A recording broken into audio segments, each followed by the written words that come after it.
ہم نے آپ کو سارے جہان والوں کے لیے رحم کرنے والا بنا کر بھیجا، اور جب رحم کرنے والا بنا کر بھیجا تو ہم نے آپ کو سننے کی صلاحیت بھی عطا فرمائی، حاجت روائی کی، فریاد رسی کی بھی طاقت عطا فرمائی،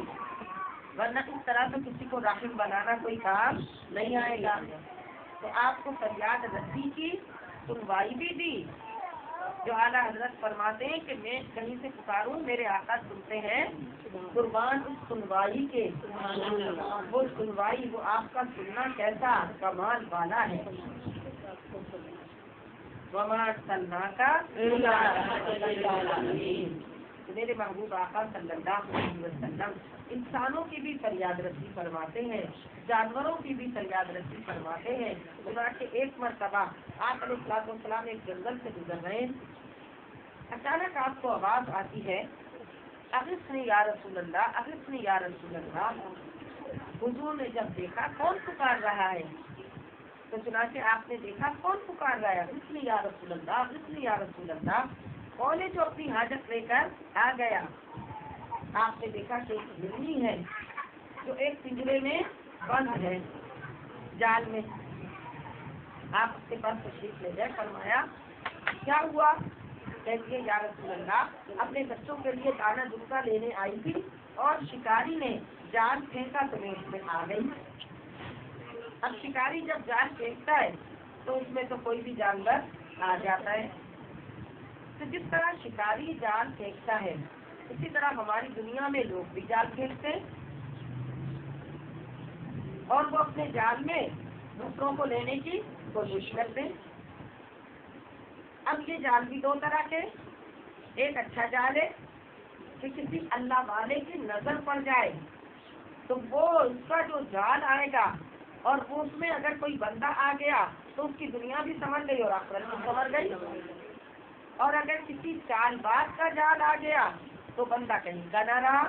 بری صحبت کا جال آ گیا تو بندہ کہیں کا نہ رہا، اس سوشل میڈیا کا جال آ گیا تو بندہ کہیں کا نہ رہا، راتیں اس میں خراب، دن اس میں خراب، وقت کا ضیاع اس میں۔ یہ دشمنوں کا ایسا جال آ گیا جس نے رشتوں کو خراب کر دیا۔ اگر ماں کوئی بات کر رہی ہے تو بیٹی کو پرواہ نہیں ہے کہ میری ماں مجھ سے مخاطب ہے، اس کے لیے اس وقت اس واٹس ایپ پہ لگنا زیادہ اہم ہے۔ اس کو نہیں پتا کہ میری ماں مجھ سے مخاطب ہے اور میرا قرآن کہتا ہے کہ تم ماں کے لیے بالکل حاضر رہو۔ اب اس سوشل میڈیا کے جال نے ہماری نسلوں کو خراب کرنے کی کوشش کر دی۔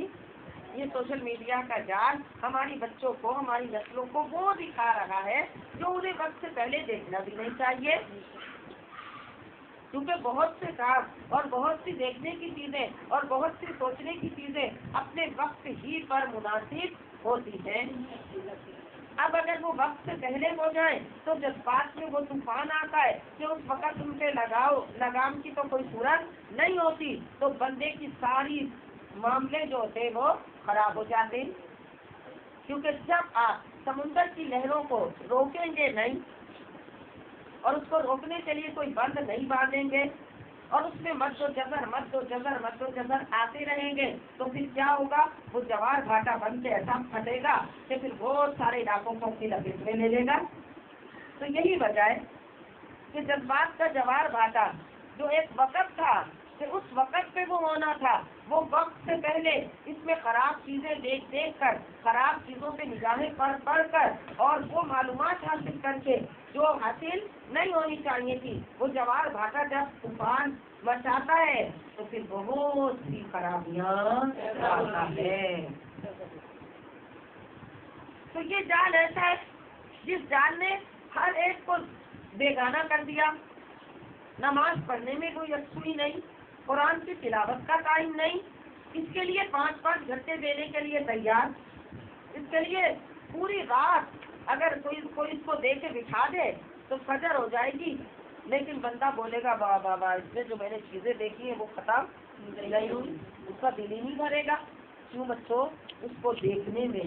شیطان وہ لذت لاتا ہے، کہ پوری رات بیت جاتی ہے اور جب فجر کا وقت ہونے والا ہوتا ہے تو شیطان سبق کو سلا دیتا ہے.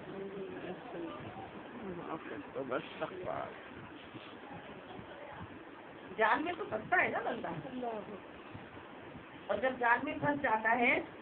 تو پھڑپڑا تو سکتا ہے, نکلنے کی صلاحیت یہ بھی وہی جال ہے جس میں ہر شخص پھنس گیا ہے. ایسا پھنس گیا ہے کہ اب پھڑپڑاتا تو ہے, ہاں ہمت کرے گا تو جال توڑ کے نکل بھی سکتا ہے. اس کو ہمت کرنی پڑے گی, لیکن نکلنے کے لیے کوئی تیار نہیں ہے, کیونکہ اس وقت اس کو وہ جال بہت اچھا لگ رہا ہے, خوشنما لگ رہا ہے, جو حقیقت میں اس کے لیے بہت بدنما ہے. نگاہیں یہ خراب کر رہا ہے, ذہن یہ خراب کر رہا ہے, جسمانی صحت یہ خراب کر رہا ہے, رشتوں کو یہ خراب کر